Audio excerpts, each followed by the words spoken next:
আল্লাহর নবী তাই বলেন, ওয়ামান আমেলা বিহি উজরা, কোরআন শরীফ যে পড়বে আর আমল করবে, দুনিয়ায় শান্তি দেওয়া হবে, আখিরাতেও পুরস্কৃত করা হবে। আখিরাতের পুরস্কারটা কি?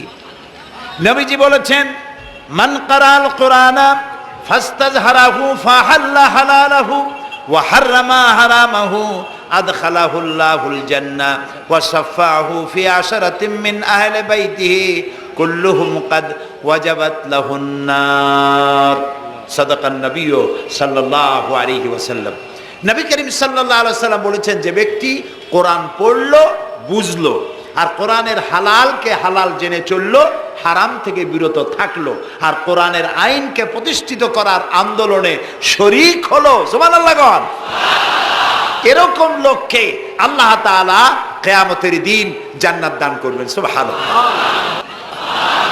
সেই কোরআন আমরা তাবিজ বানাইছি, এটারে গোলাইয়া এই কোরআন শরীফের পাতা লিখিয়া তারপরে কি জানি কয়, পানির মধ্যে দিয়া গোলাইয়া এগুলি খাওয়া হয়, মাদুলির মধ্যে ঢুকাইয়া গলার মধ্যে ঝুলানো হয়। দেখেন এই বাংলাদেশে যেসব কোরআন শরীফ ছাপা হয়, এই সব কোরআন শরীফের দুরবস্থা। এটা আছে কিনা আমি জানি না, আলহামদুলিল্লাহ এটা নাই।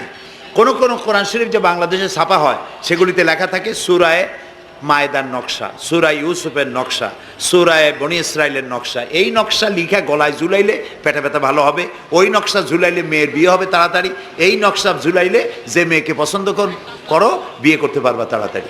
নওজুবিল্লাহ কর। নকশার মধ্যে আছে কি?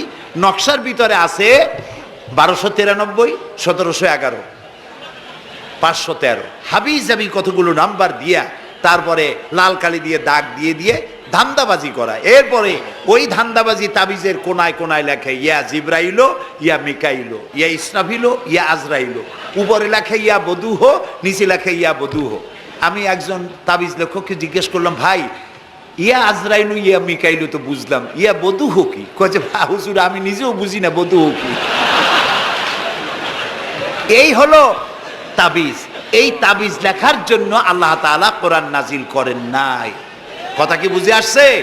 তাবিজের জন্য আসে নাই, তদবিরের জন্য আসে নাই, শুধু পড়ব এজন্য আসে নাই। কোরআন এসেছে বোঝার জন্য, তেলাওয়াতের জন্য, বোঝার জন্য, কোরআন অনুযায়ী জীবন গড়ার জন্য।